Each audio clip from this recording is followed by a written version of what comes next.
Hey guys, what is up? Producer engineer Alex Scott here with Consordini.com. Thank you so much for checking out another one of our review videos.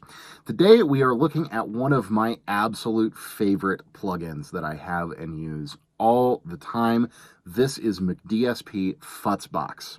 Now, McDSP is a really, really cool company. They have a ton of plugins, and you can get their entire all-access native bundle for super cheap, something like $12 or $15 a month, if I remember correctly. So it's super affordable. It comes with a ton of stuff, a bunch of EQs, a bunch of compressors, and we're going to take a look at those in a few separate videos.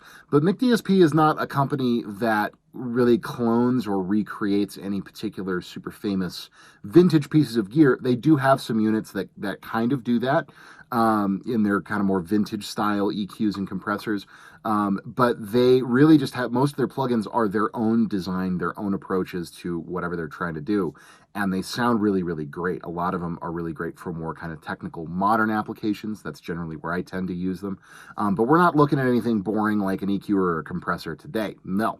Today we are taking a look at Futzbox, and Futzbox is a nasty, nasty little plugin. It is designed to warp and mangle and distort and destroy your audio in just a plethora of neat and fun ways. So there's all these different kind of modules within the plugin. We've got it pulled up right here. And they all do slightly different things, and you can bring each of them in and out independently. So you can do really subtle stuff all the way out to just complete and total destruction of audio, which I love. So the first thing, kind of working our way down from the top here, is this little sim area, as it's called. And what this is kind of a catch-all filter that will give our audio a bunch of different kind of sounds to it, or you know, emulations of different sounds. So we have cell phones, we have sound that's placed in containers, earbuds, headphones, radios, different types of speakers, telephones, televisions, electronics, alarm clock, like just so much stuff just in this one little section. And what this is going to do is it's going to give your audio the sound of it being played through or one of these devices or played in one of these environments. So just for reference here, I have a basic kind of drum track pulled up from a tune, and it's just a totally typical, you know, kind of classic rock drum groove. But we've got it running through Futzbox, so we're going to be able to hear what some of this does. So starting off with the sim, let's just take a look at transistor radio.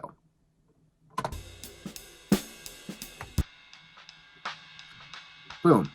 Gives you a great radio sound pretty much right off the bat. And again, we have just so many of these. Antique tube radio.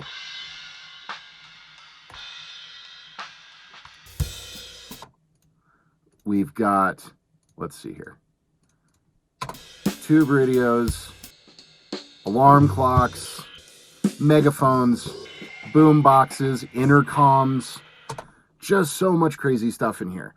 And this is, I mean, it's really useful for like any time, you know, if you're producing, let's say, a hip hop track, and the artist wants to have a section of the tune that's like maybe somebody sounds like he left them a voicemail, or they're calling their girlfriend or something like that. You can pull up any of these phone emulations or anything like that and just use it for that. And it does an incredibly convincing job without you having to do too much work.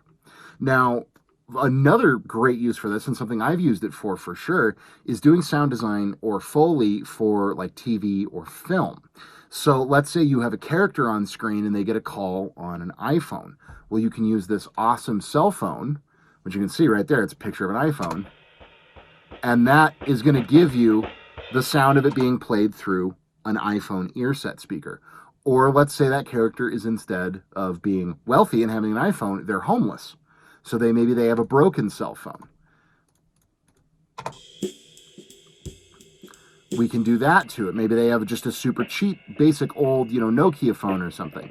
So just, you know, from the perspective of dialogue in, again, TV, film, that kind of stuff, this is an incredibly powerful tool. But that's just where it starts, though, okay, is this kind of simulation thing. Moving on from there, we have a basic bit crusher, which does pretty much exactly what you'd expect of a bit crusher. Okay. We can also, it's got kind of a top-end filter. There's bit crushers, a lot of times when we use them, they can get really harsh.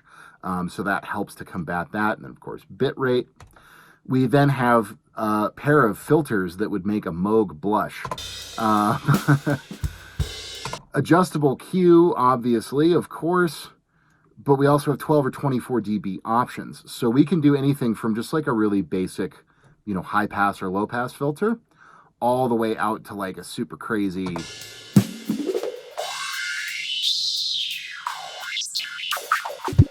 you know, for all of your filter sweepy goodness, or even to get really just extreme kind of notchy peaks in your audio. All kinds of interesting, fun things can be done with just these two basic filters. And of course, we have high pass and low pass. Next, we come to distortion. And distortion, there's what, 1, 2, 3, 4, 5, 6, 7, 8, 9, 10 different options for distortion. All the way from basic saturation,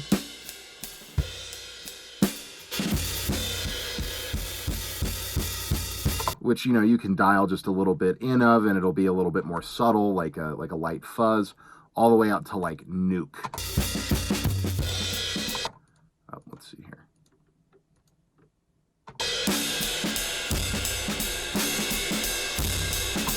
And that just really starts to completely destroy stuff. And of course, we'll bring back the output gain here. Increase the intensity, additional rectification. And I mean, it's just completely destroyed at that point. It's actually a pretty cool sound. So super, super versatile distortion unit within this. Next, we come to basic kind of EQ filter here. So you can add basic, you know, little EQ notch or something. If you don't want to use the filter, you could very, very easily, you know, just do all kinds of crazy spikes or cuts or anything in the EQ to get some interesting effects there. Bring that back to the middle. And again, you can pull each of these modules in and out separately. So if you just want to use it, say, you know, you're doing something for a TV piece or a film piece, and you just need to use it as like a, oh, I need an alarm, you know, I need somebody broadcasting through an alarm clock or a song playing through a radio alarm clock. You can do that all the way out to like using all of them and just getting crazy sounds going on. So the next thing that we have in line is this noise generator.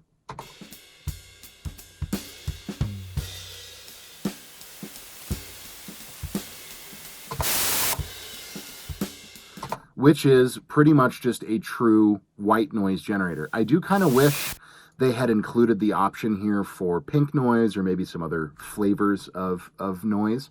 But you can bring that in if you so desire. You maybe need to add some static to something, again, for film or TV, or you just want to bring that in as a musical effect. We can do that. We also have ducking. So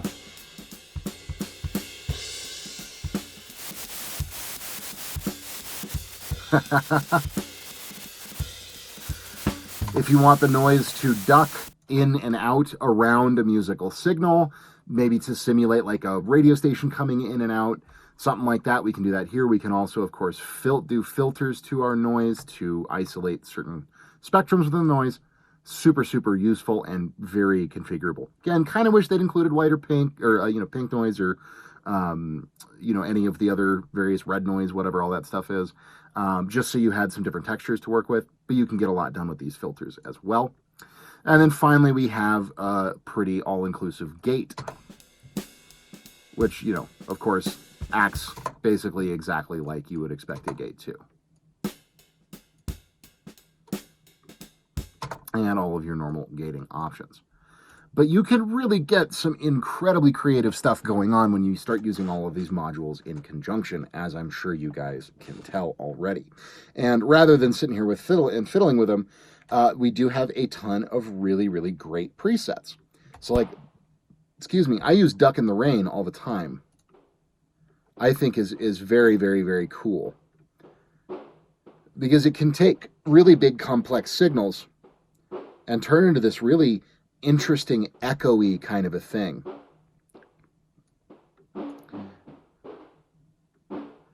Now, obviously, like, we're starting with the drum track, and this is giving us not like a ton of audio. But it's all editable. But like I've totally used that. You know, I'll put this effect on like hi-hats, and you start with like maybe a 16th note hi-hat pattern, and you end with this interesting chunky kind of delay element. Really cool for like ambient electronic stuff, film scorey stuff. You can get some really interesting textures. And then you can add delays on top of it to make it denser or something. Just, you can get so creative with it. Bucket head. You know, if you want to do a really distorted, kind of crazy sounding drum break, mason jar, real hollow, glassy kind of a sound. I mean, I could do this for hours and just keep going through. All the presets are really, really brilliant. And I just love how far you can go in it or how restrained you can be with it. It's not a particularly processor-intensive plugin, which is really, really great, especially for everything that it can do. But it's a really, you know, when you first open it up and you scroll through a few presets, you go, oh, that's kind of neat. You know, it's a distortion thing. It can get some weird sounds. That's cool. I'll use it, you know, once a year.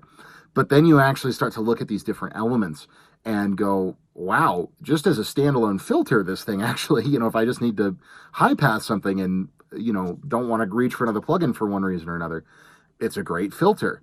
It's a great distortion if you just need to add some extra crunch to guitars or something like that. But then really just this whole emulation, simulation aspect of it is what really gets me stoked. Because I do a fair amount of work doing like sound design and that kind of stuff for film projects or for video games, for all this kind of stuff. And you've just got so many cool options in here where when somebody goes, okay, I've got a scene in my game or whatever, and somebody's driving down the road in a truck and emergency alert comes in over the radio. Can you make it sound like a truck radio? I don't have to sit there and EQ or go listen to references or try to find a sample of somebody saying what I need them to through an actual. I just pull up Futzbox, stick, you know, this basic truck radio sound onto it. I'm not sure why it's not responding to these clicks here, but we'll forgive that for now. I am doing screen cap, which sometimes messes with stuff. But yeah, you know, you can just go in here and you can pick from any of these things and immediately get a really convincing tone for whatever you're trying to do from that, you know, that more creative aspect or, you know, doing stuff for projects like that. So I love it. I use it all the time, both in sound design work, like I'm talking about, and then also musically. It's just it's such a cool distortion plugin. It's everything I would ever want from a distortion unit, just all in one solution. So I love it. But what do you guys think? Do you use other McDSP plugins? If you guys need to distort audio or do anything that I'm rambling on about with sound design or any of this, what are some techniques or plugins that you guys use for this kind of stuff? I'd love to hear your thoughts in the comments down below, as always. But thank you guys so much for watching the video. We really appreciate it. Again, my name is Alex Scott with Consordini.com. Really appreciate you checking this out. Hope you enjoyed it, and we will see you in the next video.